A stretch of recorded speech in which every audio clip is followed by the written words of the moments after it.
Good morning, beloveds. It's a hot one already out there, so if you have anything to do today, I would suggest earlier is better.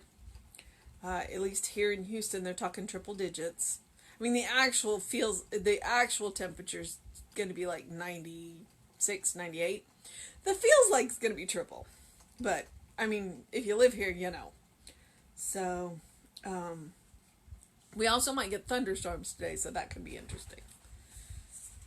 We did get one yesterday. It was really impressive to be standing at work and looking out the window, and I saw like 3 lightning strikes pretty much across the street in a row. And then I saw one. I had my back to the door, and I saw one. And when the thunder, because the lightning was so close, the thunder was like immediate, and I jumped and screamed. And I even saw the flash of light, and I still jumped and screamed when so... But, you know, summer thunderstorms.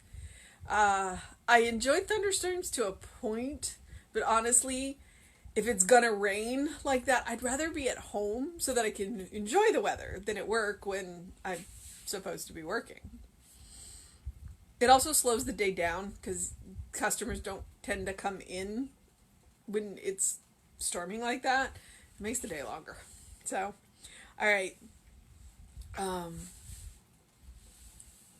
So we will see what happens today. Hope the weather where you are is less interesting than ours. Okay, so today it is July 7th, and our title is I Am Rich with the Richness of God. And our Bible quote is, "Every beast of the forest is mine, and the cattle on 1,000 hills.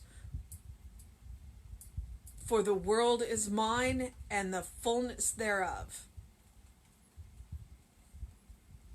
Oh, I think he skipped a line, because it says that it's Psalm 50, and then it says 10 and 12. So he's left out 11, which now makes me curious to go look up Psalm 50 and read 10, 11, and 12. Sometimes I wonder if they do this so that we'll go read our Bible. Interesting. All right.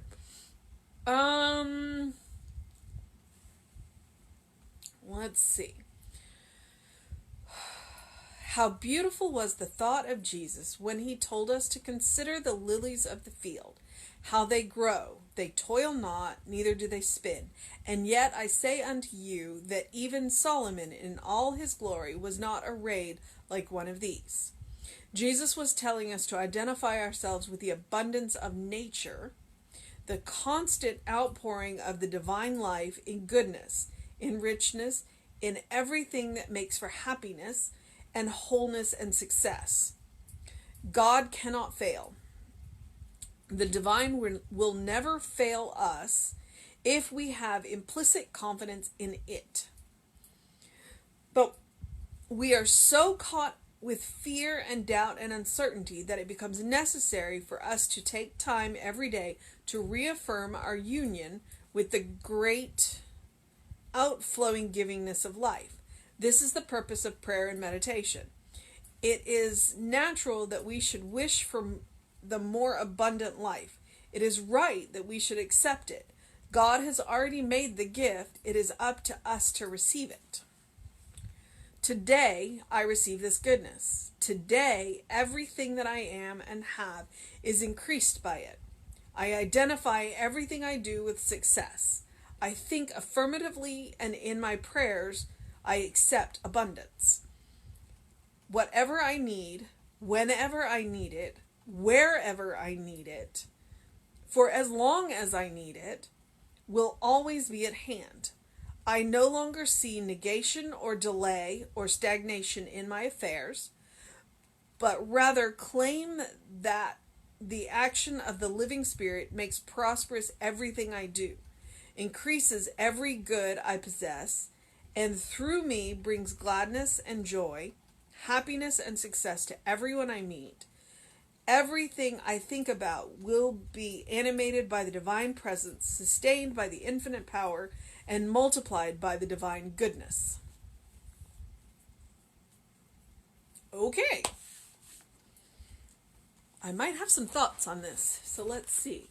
All right, so he starts off by talking about, and I know that this is a famous Bible quote, how beautiful, okay, well, he starts out by talking about how beautiful was the thought of Jesus when he told us to consider the lilies of the field. But he doesn't tell us where that is in the Bible. Okay.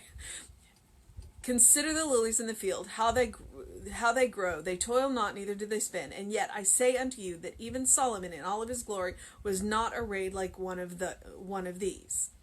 So, and he immediately, Ernest Holmes immediately goes behind that and says, Jesus was telling us to identify ourselves with the abundance of nature. The abundance of nature. Which immediately made me stop and think, we have this idea of keeping up with the Joneses, and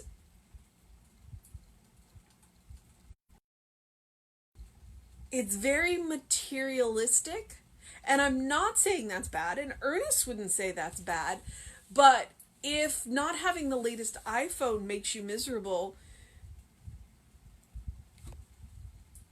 I mean, I don't know. Because the material world isn't bad, but I don't know. And I'm thinking about it. And I'm thinking about it based on the fact that I had a 44-inch TV, and about a month ago, I think, it died.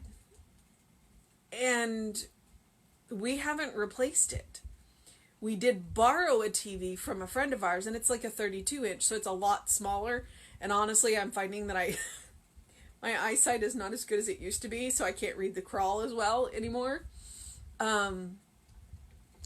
But I'm satisfied with the 32-inch TV for now.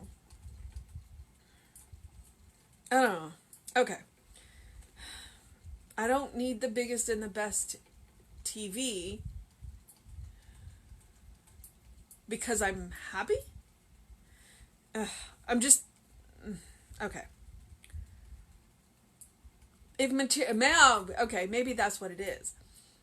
Happiness is an inside job, and if it takes outside material things to make you happy, maybe you need to rethink your concept of happiness. That's what I'm trying to say. I just had to think about it.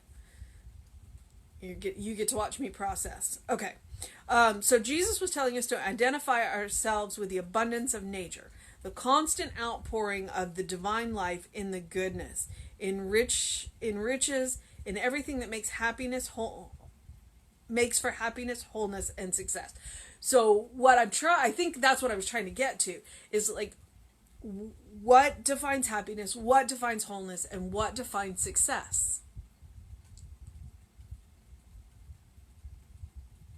Because the lilies of the field don't have the latest iPhones, but what they do get is rain and sunlight. They get what they need to bloom beautifully. So what do you need to bloom beautifully? And maybe it is worth going back and looking at our definition of happiness, our definition of wholeness, and our definition of success. Okay. God cannot fail. The divine will never fail us if we have implicit confidence in it. Okay? But we are so caught up with fear and doubt and uncertainty that it becomes necessary for us to take time every day to reaffirm our union with the great outflowing givingness of life. And that's where immediately I was thinking, well, that's what spiritual practice is for. And that's immediately what he says after that. Because I suspect that even the most devout priest, even the most devout monk, even the most devout nun, even the most devout minister has moments of doubt. We are spirit having a human experience. We are spirit caught up in a mortal material body. Having doubts isn't a sin, and it isn't wrong, and it's probably pretty natural. the question is then what do we do about it? What we do about it is what the next line says, is this is the purpose of prayer and meditation. We realign ourselves with that divine presence, and we realign our definition of success and wholeness and happiness, and go from there. It is natural that we should wish for a more abundant life. It is right that we should accept it. Ernest says this. There's nothing wrong with the material world. There's nothing wrong with it. God has already made the gift. It is up to us to receive it. Maybe what's wrong is our definition. All right. So, on to our power statements, which I love. Today, I receive this goodness. Today, everything that I am and have is increased by it. So, it's increased by the goodness. I identify everything I do with success. I think affirmatively, and in all my prayers, I accept abundance. Whatever I need, whenever I need it, wherever I need it, for as long as I need it, will always be at hand. I mean, if you're setting out on a project, isn't that a fantastic statement right there? It's like, whatever, whenever, wherever, for as long as I need it, it's at hand. That is a mantra.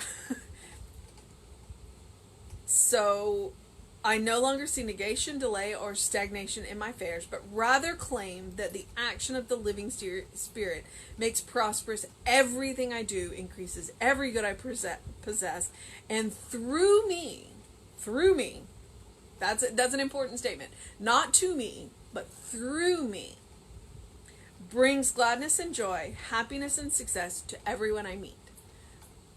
So, that gladness and joy and happiness and success that I'm claiming for myself, I also have the privilege of allowing that to flow through me from the divine to everyone else.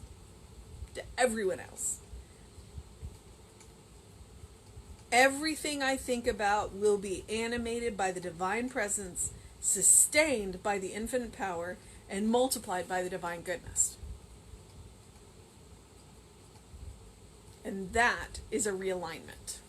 That is realigning with the divine presence, that divine love, and redefining our ideas of happiness and success and wholeness in with the divine pattern. Whatever that looks like. And maybe it does look like the latest iPhone. I don't know. I was just working my way through it. All right. I am definitely human. So, our mission, should we choose to accept it today, is to receive this goodness. To know that whenever, wherever, whatever, for as long as we need it, it is at hand. All right. I am going to move on with my day. Get on in there and let divine happiness, joy, and success flow through me to everybody that I meet today. Yeah, no, I'm serious about that. I do enjoy that part. I enjoy the happiness of being of service to people, and that when people walk away from interacting with me, that their world is a little bit brighter. I do try. Am I always? No. But that is what prayer and meditation are for, to realign with that divine love. So, do something loving for yourself, do something kind for yourself, do something compassionate for yourself today. Get your fresh air, get your fresh perspective, and get your groove on. Go for a walk, run, hop, skip, jump, dance, whatever it is, sing. That makes it a fantastic day for you. All right, beloveds, have a wonderful day. I will see you tomorrow at 9 a.m. Reverend David will see you sometime around 5. Thank you very much. Bye.